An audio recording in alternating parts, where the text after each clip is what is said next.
Good evening, everyone. Sue and I sitting here at in my office in Sharon House. I might just get Sue to silence her phone. Sorry, I thought I had Assist Parents. Yes, so I'm turning it off. Thank you for joining the webinar. We're just keeping an eye on how many people are attending. So the plan this evening is that we'll run through some slides for you with regard to the reopening of the boarding house next term, and there is an opportunity for you to type in some questions. If you look at the right-hand side of the screen, you'll see our live event Q&A. So you just need to type in your questions there, and we'll sort of work through those probably towards the end.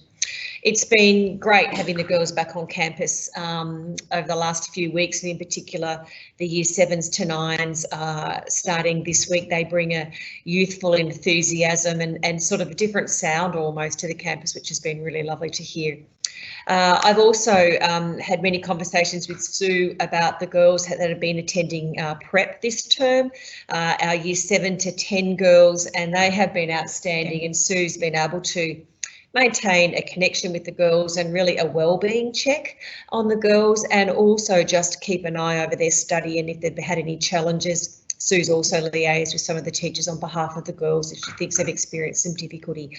So we've been able to sort of maintain, you know, an Illawarra house online. Sue, did you want to sort of add in? Yeah, and it's been wonderful to catch up with the girls in our house meetings. It's interesting because I've probably learned things about the girls that I never knew.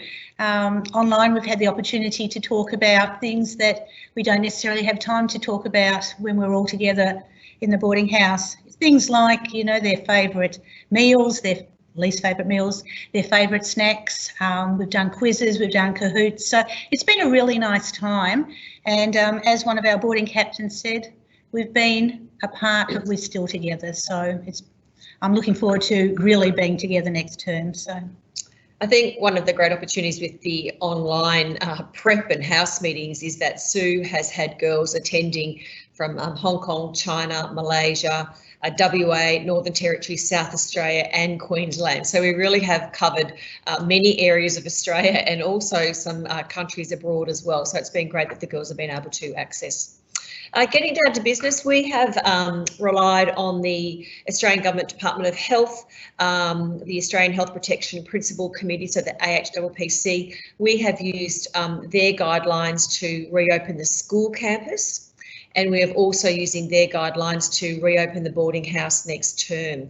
And it's quite a comprehensive document.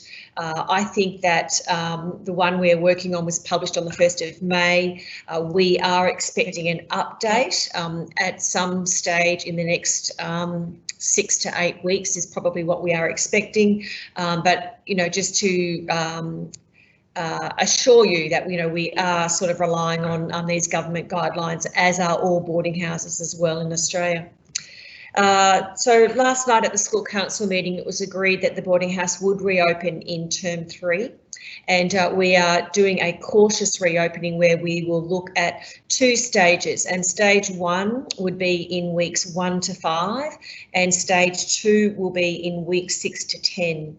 Stage 1 to 5 is that period of, you know, July and August, notorious flu season in Melbourne, and sort of perhaps a bit more of a cautious approach there. And then sort of once we hit the warmer months of September and moving forward, we hope to, you know, go to a full opening of the boarding house for the second half of the term. In that stage 1, we are looking at a return of 20 to 22 boarders, and that's in line with those guidelines that I just described there, where there is 1 girl per room, and then there's also an appropriate level of shared bathrooms and toilets and that as well. So we're feeling quite comfortable that we'll be able to accommodate them.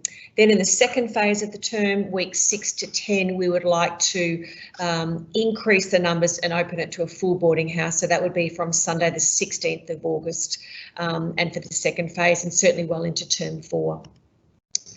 Some of the conditions that would be needed for the girls to return to Illawarra, ideally a flu vaccination and a COVID-19 test. Now, I'm not going to make the COVID-19 test compulsory, but if you over the next 3 weeks of the school holidays are perhaps visiting high risk areas or in holiday destinations, Mount Buller, Falls Creek, or perhaps on flights to New South Wales, perhaps Sydney, or a holiday there, where you think you may have had a higher risk of exposure if then perhaps you'd been just at home in a country town, we would ask you to have that COVID test. If your daughter is exhibiting any signs of cold or flu, then she will not be able to recommence in the boarding house. And also the condition is that the girls will continue with that temperature check and that health check as well. And that is already a practice that we have in place for the last couple of weeks since we've reopened the campus. In the case of a COVID-19 diagnosis, there would be a need for quarantining and a deep clean from the school and in the boarding house. So we would need an assurance that your daughter can be collected from the boarding house whilst the school undertook a cleaning and a deep clean, and that would include the boarding house as well. So there must be a level of flexibility with parents that they can collect their daughter and also provide a different level of accommodation for them during term 3. I will add that, you know, there were boarding houses that were closed in March, and, you know, we take the risk of this very seriously as well. So we would need an agreement from parents that they would be able to provide accommodation in Melbourne and that they would be able to collect their daughter as well. I'm going to let Sue talk about some of the policies around access and leave. Okay, well, obviously being a member of the board of the Australian Boarding Schools Association and in contact with heads from all over Australia, it's been really interesting following what other schools have done. And so we've looked carefully at this, and these are what we are going to introduce for the beginning of term 3. So during the week, the students will be restricted to the boarding house, school grounds and for school events. So it won't be a matter of the girls being able to go down to Toorak Village, etc., like they are used to doing. All exercise, now we're talking about the first half of term before GSV Sport hopefully will return. All exercise will need to be undertaken on the school grounds. We can open up the tennis courts, we can look at the different sporting facilities at school. There'll be no use of public gyms, the girls leaving, that will not be part of returning to Illawarra. In respect to weekend leave, will only be granted to boarders if the leave is directly to a member of the family. So we're very happy for the girls to leave on the weekend to go with their families, but it won't be a matter of the normal leave that they do, the coming and going. So they're either in for the weekend at Illawarra or they're with their families. We are going to have to, and thank you to the parents who have already started this when they've come to collect the girls' belongings, no parents or family members will be allowed inside Illawarra. And this will also include visitors and tutors. So there'll be no tutoring, visitors or family members initially at Illawarra. This is to ensure that everything is safe for the girls. Thanks, Sue. So I think the white elephant in the room is who gets to go in phase 1 in week 1 to 5, and I feel a little bit like it's Willy Wonka and the golden ticket here, but I'm going to take a leaf out of Daniel Andrews' language and book, and he has often used the phrase, if you can work from home, you need to stay at home. And I'm going to use that same approach. If families can continue to provide accommodation for your daughter in Melbourne for the initial reopening phase in weeks 1 to 5, you will be invited to do so. So if you can provide accommodation for your daughter in week 1 to 5, we are inviting you to do so. And we will certainly need families to undertake this because we are not able to take all girls back at the same time.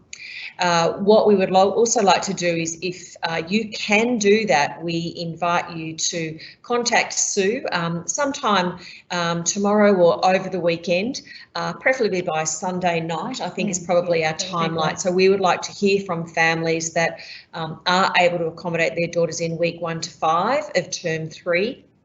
In Melbourne, and certainly that will alleviate the pressure of us needing to put everyone back in the boarding house, which we're unable to do according to those guidelines from the government.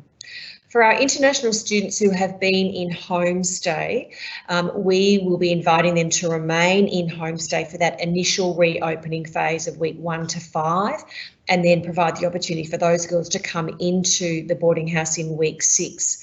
Understandably, these girls do not have an alternative living arrangement to relocate in the case of illness or a COVID diagnosis in the school that would require students to quarantine.